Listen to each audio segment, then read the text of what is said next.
Begitulah kita belajar. Selalu kita percaya pada Tuhan, maka selalu kita bisa bersyukur kepada Tuhan. Mazmur 37 ayat 4 mengingatkan kita, bergembiralah karena Tuhan, maka Ia akan memberikan kepadamu apa yang diinginkan hatimu. Saudara, Tuhan mau kita mentaati perintahnya dengan sukacita. Sama seperti saudara seorang bapa, kalau saudara meminta putra putri saudara melakukan suatu hal, ditaatinya tapi jelek mukanya, kurangnya saudara bahagia. Demikian dengan hubungan kita dengan Bapa di sorga. Mari kita selalu sukacita, mari kita suka bersyukur.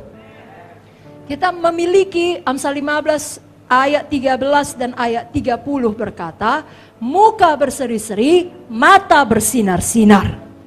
Amin.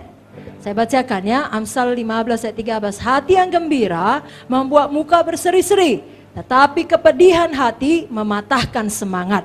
Ayat 30.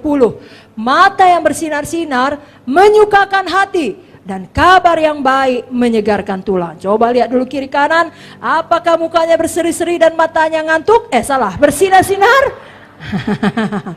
Amin. Mari kita coba berkata, haleluya. Sekali lagi, haleluya.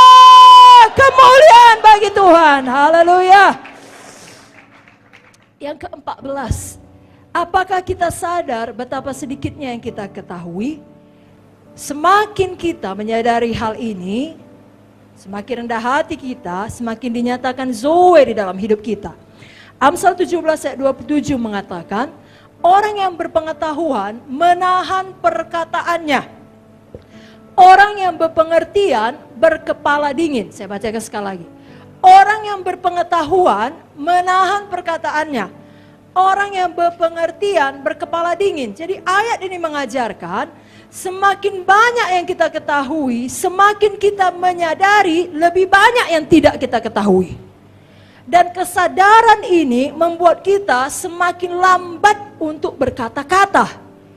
Sejalan dengan Yakobus 1 ayat 19 yang berkata, hai saudara-saudara yang kukasihi, ingatlah akan hal ini. Setiap orang hendaklah cepat untuk mendengar, tetapi lambat untuk berkata-kata, dan lambat untuk marah.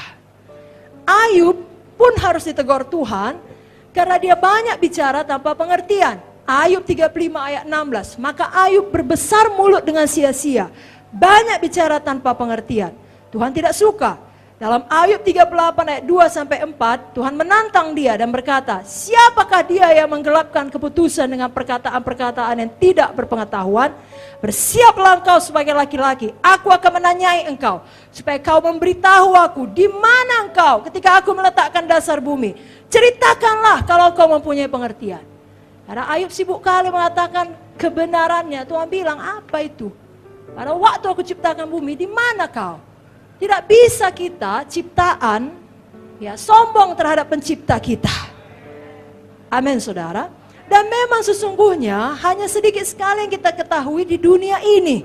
Menurut Efesus 2 ayat 7 saya bacakan. Supaya pada masa yang akan datang, di masa kekekalan, Ia akan menunjukkan kepada kita kekayaan kasih karunia-Nya yang melimpah-limpah sesuai dengan kebaikannya terhadap kita dalam Kristus Yesus. Ibu Munte mengatakan tadi pagi bahwa nanti di sorga kita tidak akan pernah bosan, kita akan terus belajar. Amin saudara. Karena itu jangan kita berpikir kita sudah punya banyak pengetahuan. Alkitab berkata orang yang demikian masuk dalam kategori yang menyedihkan. Sesuai dengan Wahyu 3 ayat 17 sampai 19. Engkau berkata, aku kaya, aku telah memperkayakan diriku, aku tidak kekurangan apa-apa. Dan karena engkau tidak tahu, engkau melarat, engkau malang, miskin, buta, telanjang. Aku menasihatkan engkau, supaya engkau membeli daripadaku emas yang telah dimurnikan dalam api. Agar engkau kaya dan juga pakaian putih, supaya kau memakainya. Agar jangan kelihatan ketelanjanganmu yang memalukan. Dan minyak untuk melumas matamu, supaya engkau dapat melihat. Barang siapa kukasihi, ia kutegur dan kuhajar. Sebab itu relakalah hatimu dan bertobatlah. 1 Korintus 8 ayat 2. Jika ada seorang menyangka ia mempunyai suatu pengetahuan, maka ia belum juga mencapai pengetahuan sebagaimana yang harus dicapainya. Galatia 6:3. Kalau seorang menyangka ia berarti, ia sama sekali tidak berarti. Ia menipu dirinya sendiri. Bapak Ibu Saudara, mari kita selalu mau belajar. Kalau nanti sampai di sorga pun kita belajar, dari di dunia, mari kita suka belajar firman. Student of the Bible, ya. Mari kita belajar firman, membaca firman, merenungkan firman, bukan karena kita mau buat bahan khotbah. Kita merenungkan firman karena kita mau mengenal Tuhan lebih dalam. Amsal 9 ayat 10 mengatakan, permulaan hikmah adalah takut akan Tuhan, mengenal yang maha kudus adalah pengertian. Mari kita ucapkan saja, saya mau selalu belajar firman, karena saya cinta firman Tuhan. Saya mau melekat pada batang anggur, bukan sekedar dekat pada batang anggur. Saya lapar dan haus akan kebenaran, dan saya dipuaskan. Amin saudara. Dan memang luar biasa berkatnya kalau kita merenungkan firman. Mazmur 1 ayat 3 mengatakan kita bahagia. Bahagia, berhasil dan beruntung apabila kesukaan kita adalah merenungkan firman siang dan malam. Kalau tadi pagi Ibu Munte membacakan dari Yohanes 15 ayat yang ke-7. Jikalau kamu tinggal dalam aku dan firmanku tinggal dalam kamu, mintalah apa saja yang kamu kehendaki dan kamu akan menerimanya. Apa saja. Bagaimana kita tahu kita ada di dalam Tuhan dan firman Tuhan tinggal ada di dalam kita? Yakni kalau pikiran kita, hati kita, dalam semua yang kita kerjakan sehari-hari, yang kita lihat sehari-hari, kita hubungkan dengan firman. Khususnya pada waktu kita menghadapi satu situasi, hal pertama yang ada di benak kita adalah firman. Misionaris-misionaris yang melakukan hal-hal yang luar biasa, kalau diselidiki biografi hidupnya, mereka semua adalah orang-orang yang cinta firman. Bahkan waktu mereka menyapu, mereka mengatakan, oh Tuhan, biarlah seluruh hatiku ini disapu bersih dari semua dosa. Dicucinya mukanya, terima kasih Tuhan, Engkau mencuci aku dengan darah-Mu, sehingga lebih putih daripada salju. Apa-apapun yang dipikirkannya Tuhan. Ketika dia punya kesempatan naik pesawat terbang misalnya, dia lihat keluar, dia lihat awan, maka dia berkata, Engkaulah Tuhan yang berkendara di atas awan. Firman selalu tinggal di dalam hatinya.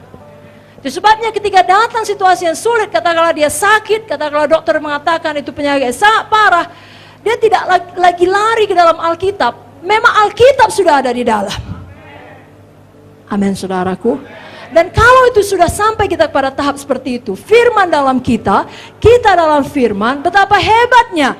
Apa saja yang kita minta, Tuhan akan memberikannya. Haleluya.